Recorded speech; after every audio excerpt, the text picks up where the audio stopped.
morning from the Durban Business Fair. My name is Fifi Peters. For the next 2 days, the city will be hosting this business conference connecting big business, small business, and governments with the hopes of doing deals to create jobs that can grow this economy. This morning, our conversation will be about the impact that digitization will have on the economy. Of course, this conversation is coming on the eve of a major strike that is being planned in South Africa, where unions are calling for a complete shutdown of the economy because of the thousands of jobs that have been lost in the banking sector due to digitization. On the other hand, the fourth industrial revolution is seen as a game changer for Africa that can certainly help the continent reach its growth potential. So which is it? To help me answer this question, I am joined by my panelists, Nkululeko Mthembu, director at PISTA, a research, design and innovation firm at the intersection of design thinking, cultural intelligence and technology. Siya Kuza, the founder and managing director of Galactic Energy Ventures. This is an investment holding company focused on creating global opportunities through smart energy by developing and also investing in innovative solutions to address the energy needs of emerging markets.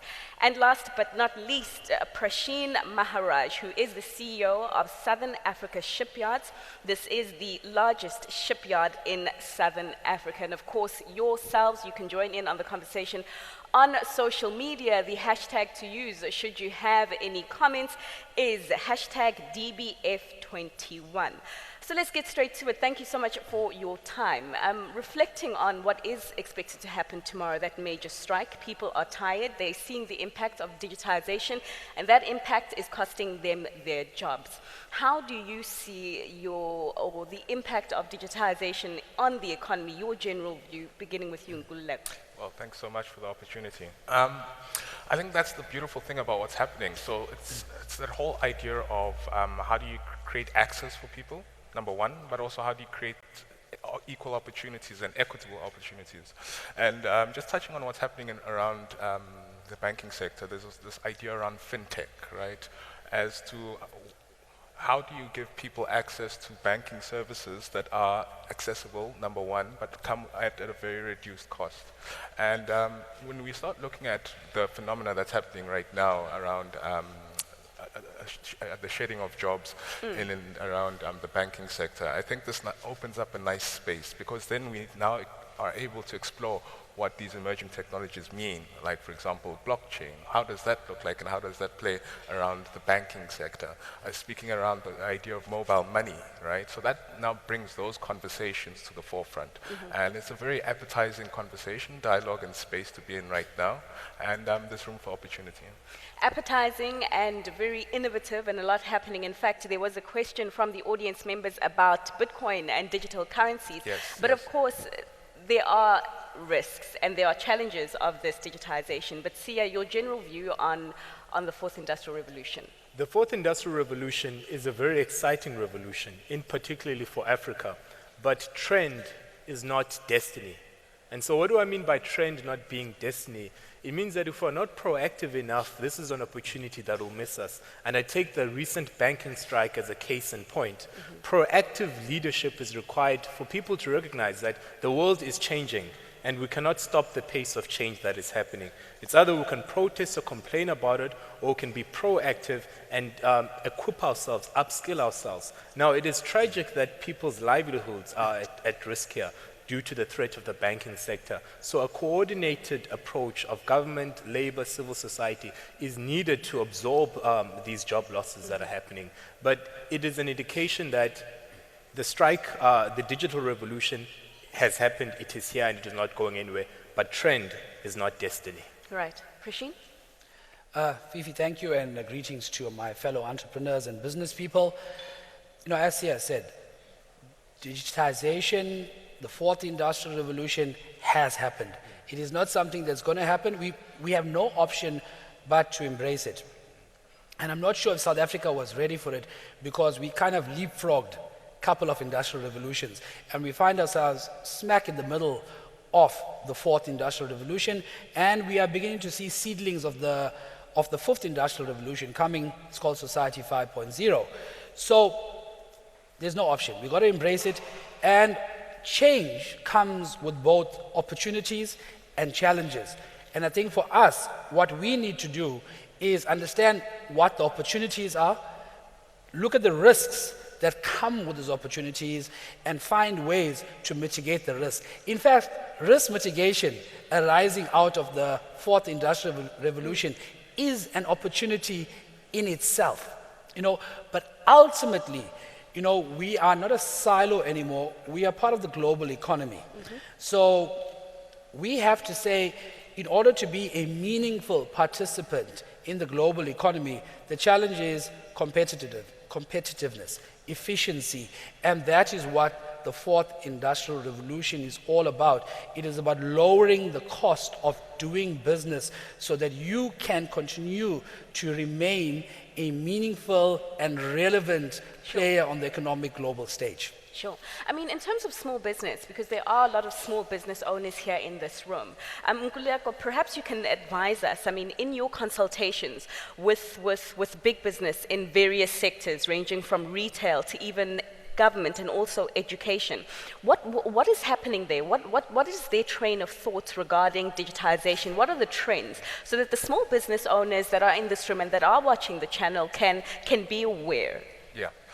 So, I mean, we had a discussion earlier around how the idea that I went and I backpacked on a bus to understand what the Continental Free Trade Agreement looked like. But before that, I think we start discussing around the issues of the future of work. So there's this whole idea that as you go to school, you learn this particular skill just to assume this particular role. And what we're seeing and how we're evolving in terms of the future of work is essentially addressing the issue of how can a single individual become a multifaceted unit of employment. What I mean by this is how can a single person employ use various skills that they have to essentially maximize on the few and the little opportunity there is. So traditionally, the idea is that you specialize in one thing. But now we're seeing a trend called the gig economy as well, that now looks at work as a series of small events that happen during an SME's life cycle. So 1 minute you might be a photographer, the 1 minute you might be an audiovisual specialist, the 1 minute you might be employing those same skills through graphics in data visualizations. You might now explore things like what open data means. You now then eventually weave that all together, and you might develop yourself something in the space of artificial intelligence. So what this means, and this is what increasingly forces small enterprises to compete effectively, is to digitize themselves, because it gives them the ability to exponentially grow on the growth curve. But equally, it means that the tools to trade are now available. So, I mean, a small business across the continent is now employing things like Fiverr, right, which is a global community of freelancers, where traditional model means that you look at either government, you look at private sector, and not taking into account what the global prospects are. So now, through that exercise, I think we're now seeing pan SMEs, the ability to tap into many things at the same time. At the same time. Yeah. I mean, talking about the future of work, if we just stay there for a moment, and skills development, Sia, drawing from your experience working in some of the most respected research hubs in the world, I'm talking about Harvard and MIT. What's happening there, and what can be applicable for us here as small business to ensure that we do remain competitive in this fourth industrial revolution? Great question. What is happening, I've had the privilege of studying both in South Africa and in the United States, and what became very clear that what is needed to thrive in the digital economy that we are building and that we're embracing is a skills revolution. Because the world that educational institutions, especially in South Africa, the world that we're preparing students for is not the world that they actually graduate into. And so what I learned in those institutions, they didn't really teach me to memorize facts. They rather taught me how to learn. Because it is ability to learn, and it is ability as small business owners here to upskill yourself and to continuously reinvent yourself and to position yourself to new market opportunities. That is what's going to make people relevant. So a lot of it was just learning how to learn and not being someone who just copies and pastes, but someone who's inspired to be creative and to become innovative. And those are the skills that I needed for this digital economy. And of course, I mean, Prasheen, in terms of the defense industry, it's always seen as the leader of innovation and skills development. In your role, or wearing that hat, tell us what is happening there that, you know, is certainly applicable for small businesses in this room to also apply. Yeah, Fifi, I think you hit it on the head. The defense industry has always been at the forefront of innovation for the military space. And then you find it becomes commercialized and finds business opportunities and business, it gets developed by business, the private sector further. So the internet, for example, was first developed for a military application. Sure. And then we find ourselves, now it's the biggest thing in the world. And the one thing I found very disconcerting is that a lot of people complain they don't even have access to basic internet. And I'm not sure how we as South Africans are able to participate if we don't have a simple thing like basic internet connection.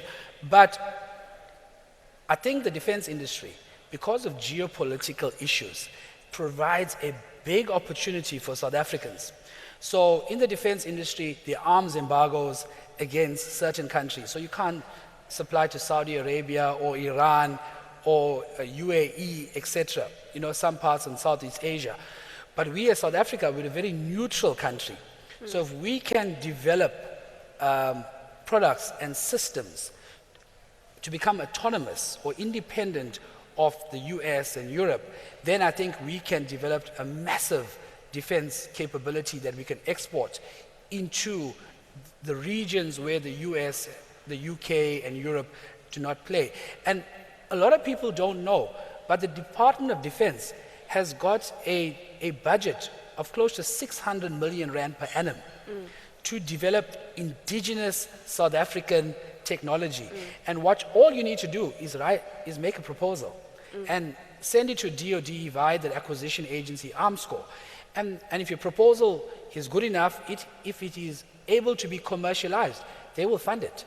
So I think that's a huge opportunity that we are missing as South Africans, because the defense industry is very much under the radar. Sure. And it's not visible. But I think through engagements like this, it does become visible to the people in the room. I mean, talking about your point in terms of access to the internet, and, data costs in this country are said to be very high. And if we're talking about digitization within the context of high data costs, is it even feasible for small businesses to take advantage of the opportunities of digitization by way of increasing access to markets? Sia, I'd like to hear your thoughts here. Yes, you raise a very important point about reducing the barriers of entry for entrepreneurs. And this now speaks to the importance of a coordinated government intervention. And I certainly have to commend the ruling government for steps on making the fourth industrial revolution to be on top of the agenda. But that rhetoric has to be followed by concrete action to actually make it more accessible. And one of the issues that we have is the issue of rising data costs. But I know the minister is working hard on that in coordinating with the telecommunications companies to reduce that. Because if it is so important, if the fourth industrial revolution is so important to the survival of our economy, then lowering the barriers for small and medium enterprises to enter is a national agenda. Is it necessary, and this might sound like a little bit of a dumb question, is it necessary for every business to be digitized? And I say this in the context of the fact that, I mean, in Africa, we've got a big informal economy. We've got businesses that are running quite fine in the rural economies, in villages, without digitization. Is it necessary for everyone to get on the digital boat? Your view? I believe so. Because it gives the idea of economies of scale, right? So what we're doing and what digital does is that, number one, it's an enabler of processes, but also an equalizer. So what this means is that to compete effectively with, take for example the idea of cloud computing. Traditional, very big business has its own data, servers, reserves, and etc. But now, how does one access the idea of storage, which is one of the biggest challenges that you're solving as well here? And that now looks at how do you create an enabling environment for entrepreneurs to have access to functional tools. And that then speaks to that idea to say digitize. So one, number one, you're expanding your own domestic market, so you're moving across border. But what you're also finding is the interpolarity of industries, right? So the idea of how can one industry then complement and blend and have that point of exploration to another. Let's go for a quick break. When we return, more from the Durban Business Fair.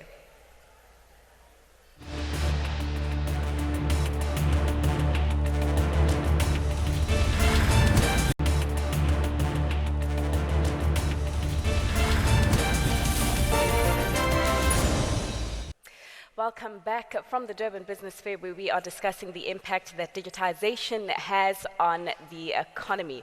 Of course, just before the break, we were asking whether it was necessary for every business to digitize, given the booming informal economy on the continent. Our panelists did say that indeed it was necessary, but one of the critical things that will be necessary also for the fourth industrial revolution to be exploited is the access to energy. And this is the point of departure with my panelists Nkululeko, Sia, and Prasheen. And Sia, perhaps you can lead us here, given the fact that so many, in fact millions of households don't have access to electricity. Millions of businesses in Africa actually operate sometimes without electricity for up to 10 or so hours. How then do we talk about not being left behind with the fourth industrial revolution when we've got critical power challenges? No, precisely that. We often talk about the digital divide, but we often forget that there's an equally important energy divide. And, currently in Africa today, we're sitting with over 640 million people who do not have access to affordable and reliable power systems. And so, there's no point in going on about a rhetoric on the digital divide if we cannot give people access to basic infrastructure such as power. You may be aware that the digital economy uses up to 10% of the world's electricity. Now let's put that into perspective. The amount of power that you need to use to power a data center, right? That is equivalent power that you need to power 180,000 households. And that's what led to me when I was in America and returning to South Africa after qualifying as an engineer. That is what I saw. Some people had seen it as a problem, but I saw that as a multi-billion-dollar industry. And it motivated me to start my company, Galactic Energy Ventures, where we saw that for us to be participants in the digital economy, we need to invest in the technologies and the energy generation capacity. And so what we're doing now at Galactic Energy Ventures, we are investing across the whole energy value chain by understanding that by 2030, there will be over 50 billion devices, 50 billion devices, and all of those devices are going to need power. And not only need power, but they're going to need battery technologies. And the minerals that you need to use to actually make these batteries, platinum, vanadium, lithium, manganese, cobalt, those are minerals that are in abundance in African economies. And so smart entrepreneurs who are able to understand and play along those value chains can tap into global multi-billion-dollar markets. And if we don't address the energy needs, this is a revolution that is once again going to miss Africa. The previous industrial revolutions, Africa has always lagged behind, but we contain the key minerals for this fourth industrial revolution. So as African entrepreneurs, we need to take be at the forefront of that, and hoping that my actions inspire fellow other young Africans to go and start companies, because this is the opportunities that we're facing in this revolution. And just to stay with you just for a moment, I mean, you do run an investment holding company, and you're talking about smart entrepreneurs maybe looking into the energy space to see if there's opportunities that people like you can fund in terms of, growing the business. When you're looking at a company to invest in, what are some of the criteria that you are looking at, potentially for some of the people who are here in this room who maybe do have businesses in the energy space? I think for us, I always look at the person, the entrepreneurial capacity, and the capacity of that entrepreneur to scale their business. We don't view businesses in isolation to the entrepreneur. We are more interested in a Mark Zuckerberg than in a Facebook, because we understand that a Mark Zuckerberg, as much as they had created a Facebook, they have the capacity to go and create many, many other industries. And so those are the most important qualities that we look for. The technical skills of growing a business, that's something that you can outsource, that's something that you can learn. But that entrepreneurial grit, the creativity, the innovation, it's difficult to teach that. A lot of it is natural born. And so that's what and Africa has a lot of that. But what we need in Africa now, we need your digital Dangotes, smart, savvy entrepreneurs who are exposed to the world, but also understand the needs of 1 billion Africans. What do we as Africans need, in terms of solutions, and are able to offer that to not only give products, but to promote regional integration and Pan-African trading? All right, so you're saying that Africa has a lot of Mark Zuckerbergs waiting to be discovered and waiting to be found. And in your consultations with business about unlocking value, unlocking the potential of business owners here to be to go beyond even your Mark Zuckerbergs, what do you advise them to do? So I think it's just understanding your value proposition. Right, and so it's the question of what is value and how does one create value. So it's the idea of how one makes people's lives easier. Can you create access in new spaces? Can you create new opportunities for them? Can you save them time? Can you give them more work opportunities? So that's what value looks like in an African context. And having gone through some of the markets that I've been to across my journeys, it's also understanding the idea of resilience, and also just and that's just it, that we are possibly the most diverse continent, and then we have those particular diverse needs that speak African. And I think that's one of the strongest competitive weapon. We're having this conversation and we are discussing the pros of digitization, but of course we can't ignore the fact that the South African economy is in a very tough spot right now. Many businesses are feeling the pressure, and particularly in manufacturing, I can imagine. So talk to me about how you're navigating, how the sector is navigating that, but I think more specifically, what big business and even policymakers need to be doing to ensure that, manufacturing, they say South Africa's got a competitive edge, and especially as we're talking increasing trade and business amongst us and our peers on the rest of the continent. But for that to happen, with manufacturing now essentially on its knees, how do we change that? Fifi, I think, sometimes adversity is a boon, because when we face an adverse situation, we are forced to innovate. We're forced to survive, because the nature of the human being is to survive. And I think what has happened, and I'll give an example in shipbuilding, ship repair, one of the sectors I'm involved in. So we have historically been a fabricator. We will take steel, we'll cut it, weld it, bend it, and then we put some mechanical components in it. But you find that the cost in other countries, because there's very low barriers to entry, so the cost of doing that has become lower and lower and lower, so that big companies, corporates like ourselves, cannot be competitive in that environment. So what we do, we evolve from become fabricators and mechanical integrators into what I call primary systems integrators. We actually become technology companies. And then we outsource the fabrication of steel, the mechanical installation and mechanical integration to SMMEs.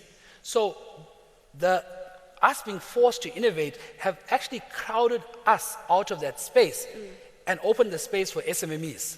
And so for me, I find that adversity breeds innovation, and you can either do two things. You can either embrace the change and move with it, or you can die a natural death, like how many industries in South Africa have died the natural death because they didn't innovate. Like globally now, the biggest shock was Thomas Cook. It went bankrupt last week or on Monday or something. It's the public holiday effect. It was Monday. Yeah, so Monday, and it's because they didn't innovate. They didn't choose to read the market, read the trends. And that is where I think the fourth industrial revolution is actually going to assist us as manufacturers, because ultimately it's about the collection, synthesization, and management of big data. And that is why you find companies like Google and Amazon and all these companies, they are collecting data on us every single second of the day. And many people think they're just going to collect it and try to sell something to us. What they're actually doing is collecting data on us to be able to create artificial intelligence. They're looking at human behavior and trying to replicate it Right. within the software. So for us, the fourth industrial revolution, the adversity we face actually becomes an opportunity to have a more positive impact on society, because then we begin to say, hey, to survive, we need to have this cooperative and collaborative approach.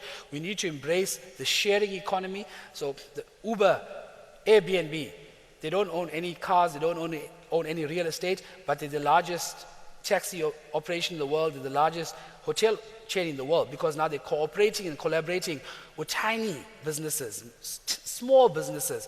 And that's when they've crowded themselves out of that space and used the technology backbone to be able to make money, but at the same time, creating opportunities for SMMEs. And I think that's what manufacturing No, for needs to sure. do. Often you hear that, it's about keeping up with the trends and Yes. making sure that your business is not left behind or it doesn't go bust like a Thomas Cook, or you don't have a Kodak moment. I think that's the classic example.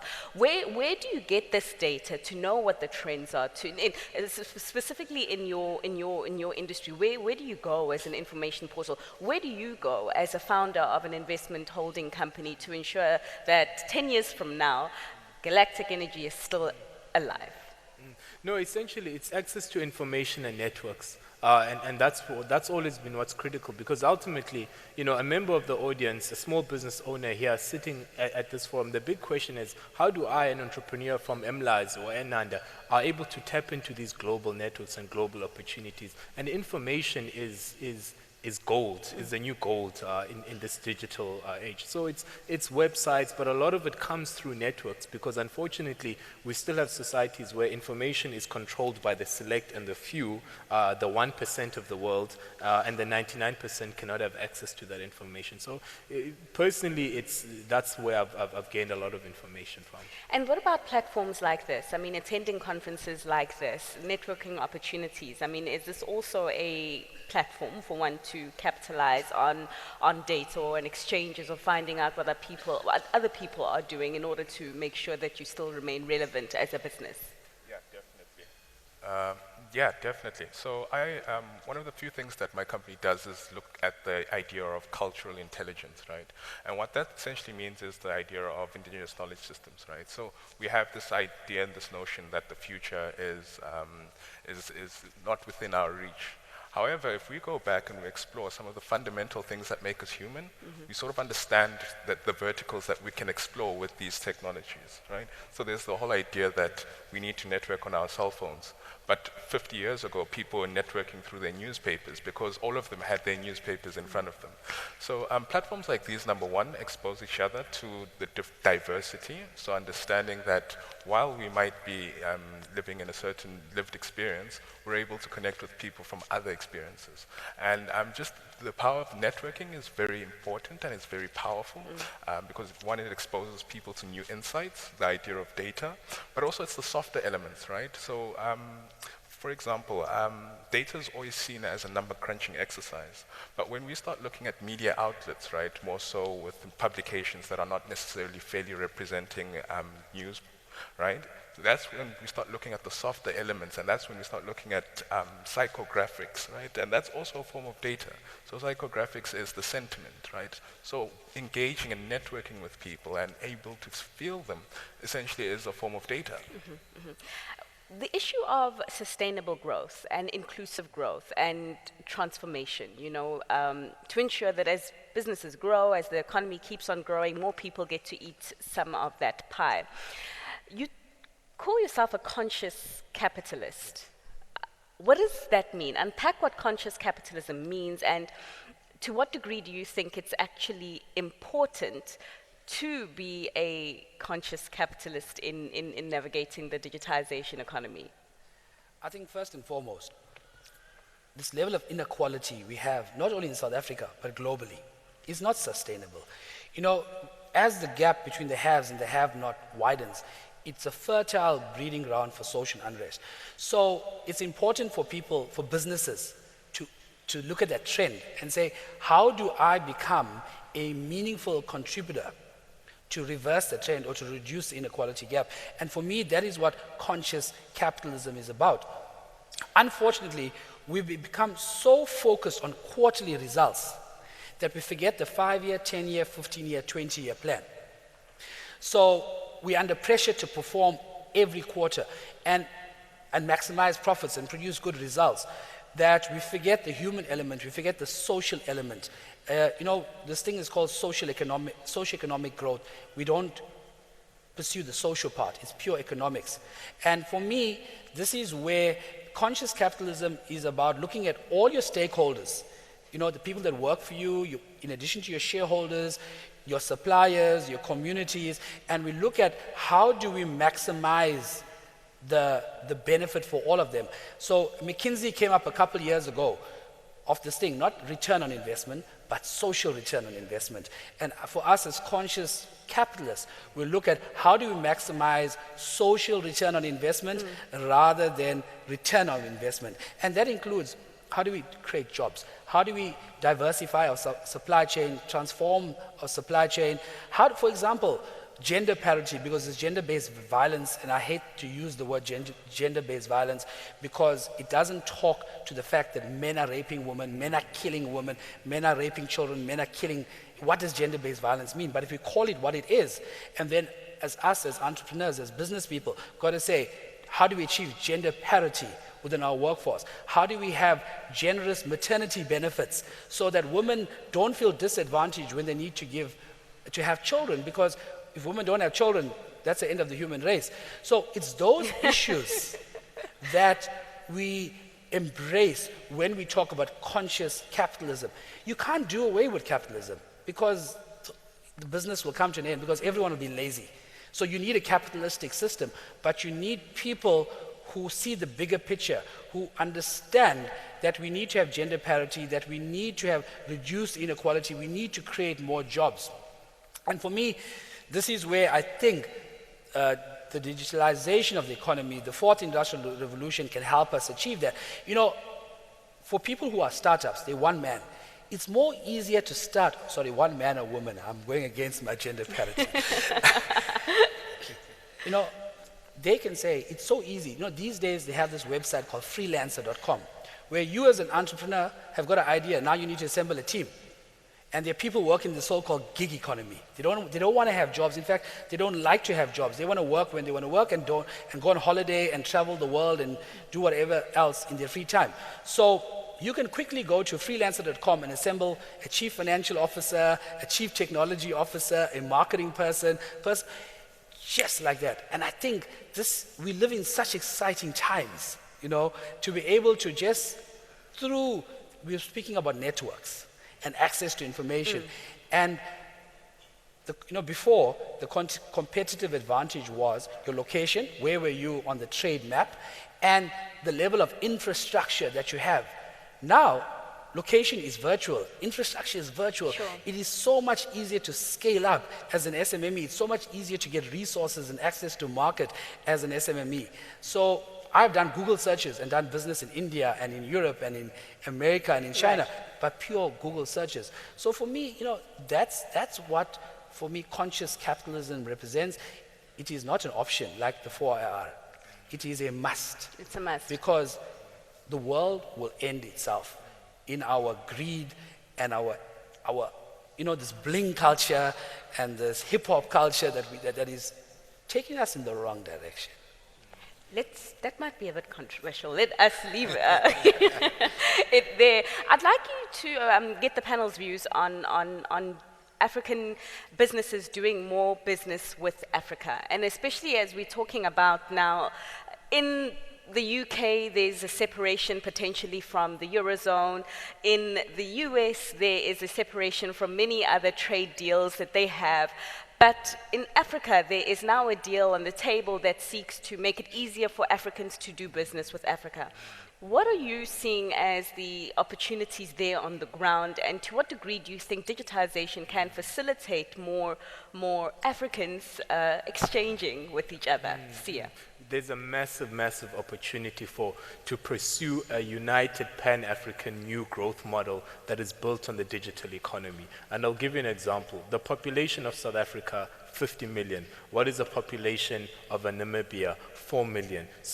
But when you take the collective SADC, you're looking at a collective population of 300 million. When you take the population of Africa, 1 billion people. So 1 billion people united, negotiating with China, it becomes very different. We negotiate better trade agreements. And so, South Africa has been unfortunately dealing with this xenophobic attacks that we've had, and so we need to shift beyond that and saying the beauty of the digital economy is that physical constraints are removed, so borders are no longer such a constraint. My capacity to trade with someone in Malawi, to trade with someone in Togo is no longer limited. How fast can my goods buy there? It is the intellectual economy, and so it becomes very, very critical.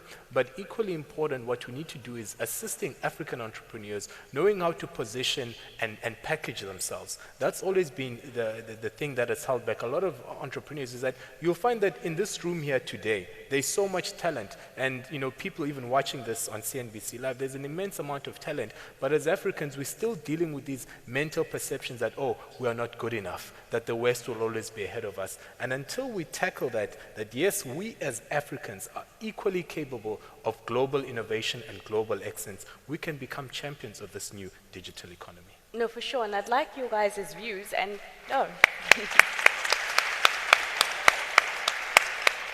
before I do open it up to the floor, so if there are people who do have a few questions, we're coming to you in just a moment. Nguleko, the Africa opportunity, and Pranesh, if we can just keep it short as well before we get the audience engagement. Yeah, so I'll speak more to the softer side, right? So I think it's tradition everywhere globally. Before you do work with someone, it's literally understanding. Before. My apologies. So, before you... You ready? Yes. All right, so go. Before you work with someone, right, you break bread. So it's the idea that this is why when you go to Ethiopia, all the meals are communal. This is why when you go out into Malawi, the meals are communal, right? It's the idea that we all come together and there's parity. And that's when we start the discussion, and it's built, the nature then becomes built around trust. So, even if you look at just the meal components of Africans, it embraces the idea of trust, of openness, of communication, of partnership, of collaboration, just by looking at our meals. And also, it makes that intimate experience of us eating with our hands, right? So then it also then opens up the idea of those small nuances that you wash your hands before you do this, and you wipe the hands, and then we shake our hands, right? And again, these small nuances are what actually drive business, because it is this, we call it etiquette, right? And in some instances they call it etiquette, in some instances they call it dress, business attire, right? But it's the smaller nuances that drive relationships of trust, which then opens up the conversations of business. For sure. Prishin? For me, I always believe that we are the makers of our own destiny, and we are as successful as we want ourselves to be. So don't create self-imposed exile and self-imposed prisons for yourself. Key to being a successful business person is what I call your core values. So you've got to develop your core values. And for me, I have a very simple acronym for my core values. I call it PAIR. It's P-E-A-R, and P is for perseverance or pride, E is for excellence, A is for achievement, and the R is the very last thing, reward. Because unfortunately these days, a lot of people start with the reward, forgetting about the pride, the excellence, the achievement, the perseverance. So you've got to have a core value system. And I think us as African entrepreneurs are best positioned to be able to take the global stage enabled by 4IR, because I know I sit as equals with people in the United States, Europe, China, India, but I know I'm better than them because they didn't have to overcome the adversity that I had to overcome to sit at that stage. So we were so far behind the growth curve, the digital curve, but we find ourselves at the same level as them. So who is better? A person who started at -5 and made it to 10, or a person who started at 5 and made it to 10. We are better, and I think embrace your struggle, embrace the adversity that you face. Don't have this victim mentality, don't feel sorry for yourself, own the space, because I think the time has come for African entrepreneurs in Africa to take its rightful place on the global stage. For sure, for sure. I think that, yeah.